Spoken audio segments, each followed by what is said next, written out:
बुद्ध की कहानियां जीवन से जुड़ी हुई कहानी है और आज भी हमारा मार्गदर्शन करती हैं। यही कारण है कि हिंदी में बुद्ध की कहानियां बेहद लोकप्रिय हैं। इसी मकसद से हम आपके लिए एक बुद्ध की एक लोकप्रिय कहानी लेकर आए हैं, जिसका शीर्षक है जब किस्मत खराब हो। ये हम सबके जीवन से जुड़ी हुई कहानी है।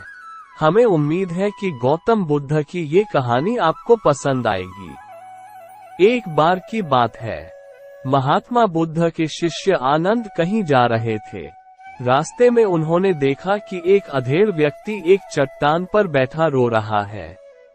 वे उसके पास गए और बोले, क्या बात है वत्स, तुम कौन हो और क्यों रो रहे हो? आनंद की बात सुनकर उस व्यक्ति की सिसकियां थम गईं। वो अपने आंसू पोंछता हुआ बोला, मैं पास के गांव का रहने वाला एक बदनसीब व्यापारी हूँ। मैं जो भी काम करता हूँ वो बिगड़ जाता है। व्यापार के चक्कर में मैंने अपनी पत्नी के गहने गंवा दिए, मैंने अपने परिवार को भी खो दिया। यहाँ तक कि मेरा घर भी गिरवी पड़ा है। मुझे तो लगता है कि मैं किसी काम का नहीं हूँ। मेरी किस्मत ही खराब है। उसकी बात सुनकर आनंद बोले, तुमसे किसने कहा वत्स कि तुम्हारी किस्मत खराब है? जरा मैं भी तो जानूं कि तुम्हारी किस्मत में क्या खराबी है। वो व्यक्ति बोला, पहले मैं खेती करता था, पर हर साल उसमें घाटा होता था। कभी सूखा पड़ जाता तो कभी ज्यादा बारिश के कारण फसल बर्बाद हो जाती। इससे परेशान होकर मैंने व्यापार करने का निश्चय किया। मैंने पत्नी के गहने बेचकर अपना व्यापार शुरू किया, लेकिन मेरा व्यापार नहीं चला। शुरू में परिवार वालों ने मेरा साथ दिया, लेकिन जैसे जैसे मुझे नुकसान होने लगा, मेरे परिवार वाले भी मुझसे दूर हो गए। मैं ये सब उनके लिए ही कर रहा था, लेकिन अब वे लोग मुझे देखकर नजरें फेर लेते हैं और मुझे ही मेरे परिवार की दुर्दशा का जिम्मेदार ठहराते हैं। उस व्यक्ति ने एक लंबी सी सांस ली और फिर बोला, मेरा एक मित्र है। उसने भी मेरे साथ अपना व्यापार शुरू किया था। उसका व्यापार अच्छा चल रहा है। वो जब भी मेरे घर आता है तो अपनी सफलता की कहानियां सुनाता है। उसकी बातें सुनकर मेरे घर वाले भी कहते हैं कि उसे देख और कुछ सीख। हमें तो लगता है कि तेरे वश का कुछ भी नहीं है। उन लोगों की बातें सुनकर अब तो मुझे भी लगने लगा है कि शायद मेरे वश का कुछ भी नहीं है। अब तो मुझे अपना जीवन ही व्यर्थ लगने लगा है। मेरे मन में ख्याल आता है कि अपना जीवन समाप्त कर लूं। मैं यहाँ आया भी इसी इरादे से था, लेकिन हिम्मत नहीं कर पाया। इसीलिए यहाँ एकांत में बैठा विलाप कर रहा था। आनंद बोले, ओह, तो ये बात है। वैसे क्या तुम इसके अलावा कुछ और भी कहना चाहते हो? उनकी बात सुनकर वो व्यक्ति बोला, एक ओर मेरा हर काम खराब हो जाता है, दूसरी ओर मेरा मित्र है जो हर समय मुझे नीचा दिखाने का प्रयत्न करता रहता है। मुझे समझ में ही नहीं आता है कि मैं क्या करूं? आनंद बोले, क्या तुम अपने मित्र की बातें सुनकर दुखी हो जाते हो? हाँ, मैं उसकी बातें सुनकर स्वयं दुखी हो जाता हूँ, उस व्यक्ति ने जवाब दिया।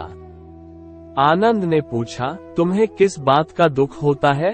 अपने असफल होने का या फिर मित्र के सफल होने का? उनका सवाल सुनकर वह व्यक्ति एक पल के लिए सोच में पड़ गया। फिर वह बोला, अगर सच कहूँ तो मुझे अपने असफल होने का उतना दुख नहीं होता है जितना कि मित्र के सफल होने का होता है। अर्थात यदि तुम्हारा मित्र असफल हो जाए तो तुम्हें खुशी होगी? आनंद ने प्रश्न किया। वो व्यक्ति बोला, हाँ, मुझे बहुत खुशी होगी। इसका मतलब है कि तुम्हारी खुशी तुम्हारे मित्र पर निर्भर है। आनंद बोले, अगर वो चाहे तो तुम्हें खुश कर सकता है, और अगर वह चाहे तो तुम्हें दुखी कर सकता है। तुम स्वयं से न तो खुश हो सकते हो और न ही दुखी हो सकते हो। अर्थात तुम अपने मित्र के गुलाम हो गए हो, इसलिए तुम्हारा कुछ नहीं हो सकता। ऐसा न कहे महत्मन, उस व्यक्ति ने हाथ जोड़ दिए। आपकी बातें सुनकर मुझे कुछ आशा बंध रही है। आनंद बोले, जब हम किसी से आशा बांध लेते हैं तो उस पर निर्भर हो जाते हैं। ऐसे में हमारी खुशी और दुख भी उस पर निर्भर करने लगता है। इससे बेहतर है कि तुम अपने आप से आशा बांधो। जब तुम ऐसा करोगे, साथ ही पूरे जतन से काम करोगे, तो तुम्हें सफलता अवश्य प्राप्त होगी। कहते हुए आनंद ने एक पल के लिए उस व्यक्ति की ओर देखा, फिर अपनी बात आगे बढ़ाई। तुम्हें लगता है कि तुम्हारा मित्र तुम्हें दुखी करने आता है, पर अगर विचार करो तो वह बातें तो सच्ची ही कहता है। वो अपने संघर्ष और अनुभव की बातें बताता है। तुम उन बातों से बहुत कुछ सीख सकते हो। तुम्हें इसके लिए उसका धन्यवाद करना चाहिए कि तुम्हें घर बैठे कुछ अनुभव मिल रहे हैं। तुम उन अनुभवों का लाभ उठाओ, नई शुरुआत करो, कर्म करते जाओ, हार मत मानो, एक दिन तुम्हें सफलता अवश्य मिलेगी। आज तुम जिसे अपना बुरा वक्त या बुरी किस्मत कह रहे हो, एक दिन ये बदल जाएगी। इसी के साथ तुम्हारे विचार भी बदल जाएंगे। और देखना, जब तुम्हारा अच्छा वक्त शुरू होगा, तब तुम्हारा मित्र भी तुम्हें अपनी सफलताओं की कहानियां नहीं सुनाएगा, तब वह अपनी असफलताओं की बातें बताएगा, ताकि तुम उसकी बातें सुनकर भ्रमित हो जाओ, तुम्हारा आत्मविश्वास हिल जाए और तुम गलत निर्णय ले सको। लेकिन उस समय भी तुम्हें अपनी बुद्धि का प्रयोग करना होगा। तुम्हारा मित्र जैसे आज तुम्हें दुखी करने आता है, उसी तरह उस समय भी वह तुम्हें दुखी करने आएगा।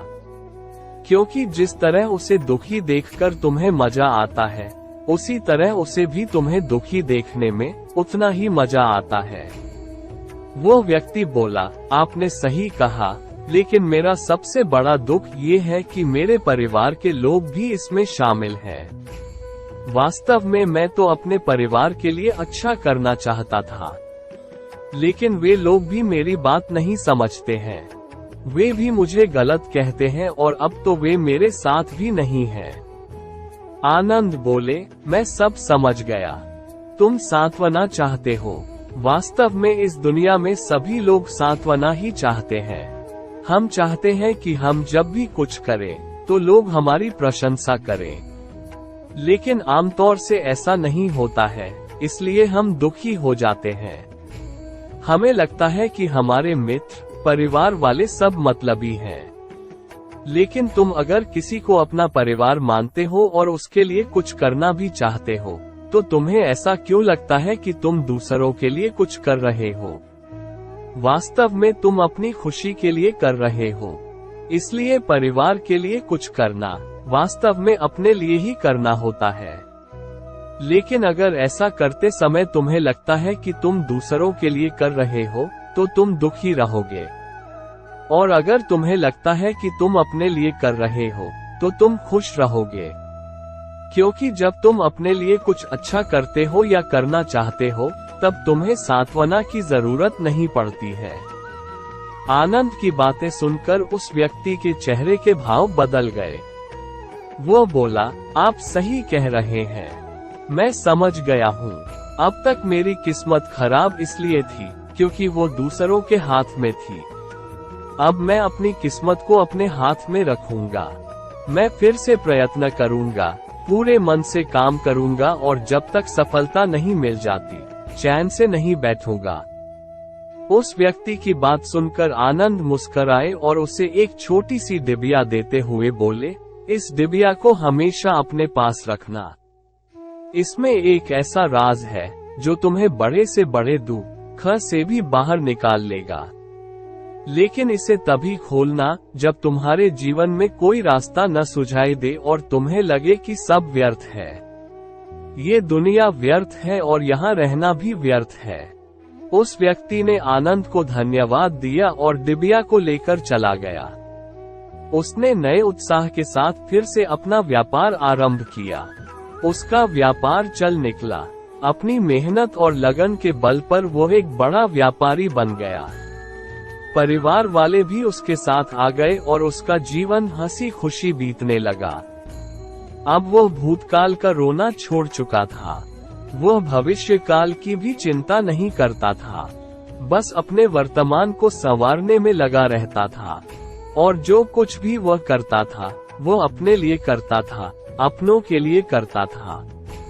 इसलिए वह प्रसन्न था। उसके जीवन में अब कोई दुख नहीं था। लेकिन वक्त हमेशा एक जैसा नहीं रहता है, वह बदलता रहता है। उसके जीवन में भी बदलाव आया। एक दिन उसके राज्य पर पड़ोसी राजा ने चढ़ाई कर दी। उसने इस राज्य पर अपना कब्जा कर लिया। उसके सैनिकों ने चारों ओर लूटमार मचा दी। उन्होंने व्यापारी का सारा धन लूट लिया। उसके घर में आग लगा दी। जान बचाने के लिए उसे अपने परिवार के साथ वहां से भागना पड़ा। वो व्यक्ति अपने परिवार के साथ कई दिनों तक इधर उधर भटकता रहा। वो दाने दाने को मोहताज हो गया। उसका बच्चा बीमार हो गया। इलाज के अभाव में वो तड़पने लगा। ये देखकर उसका हृदय चीत्कार कर उठा। वो कैसे अपने बच्चे का इलाज कराए? उसके पास तो खाने के लिए भी पैसे नहीं थे। ऐसे में उसे एक बार फिर निराशा ने घेर लिया। उसे लगने लगा कि उसका जीवन व्यर्थ है, सारी दुनिया व्यर्थ है, किसी भी बात का कोई मतलब नहीं है। भले ही आप जीवन में कितना भी कुछ कर लो, कितनी भी सफलता हासिल कर लो, पर अंततः ये जीवन समाप्त ही होता है। तो फिर ऐसे में जीवित रहने का क्या फायदा? इससे तो अच्छा है कि वो अपना जीवन समाप्त कर ले। लेकिन तभी उसके दिमाग में आनंद की दी हुई डिबिया कौंध उठी। उसने उत्सुकता के साथ उसे खोला। डिबिया के भीतर एक पर्ची रखी हुई थी। पर्ची पर कुछ लिखा हुआ था। उसे पढ़कर उसकी आंखों के आगे छाया निराशा का अंधेरा छट गया और वह मुस्करा पड़ा। पर्ची पर लिखा हुआ था, ये समय भी बीत जाएगा। उसने डिबिया को अपनी मुट्ठी में भींच लिया और एक नई शुरुआत के लिए उठ खड़ा हुआ।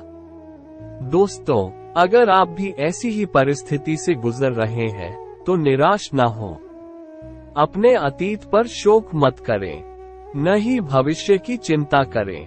अपने वर्तमान को जिएं और उसे बेहतर बनाने के लिए सच्चे मन से प्रयत्न करें। यकीन जानें, जल्दी ही आपकी किस्मत भी बदलने वाली है। आपको ये कहानी कैसा लगा कमेंट जरूर करें और इस प्रकार के कहानी देखने के लिए अपने चैनल बूस्ट स्टेटस स्टोरी को सब्सक्राइब करना नहीं भूले। वीडियो देखने के धन्यवाद।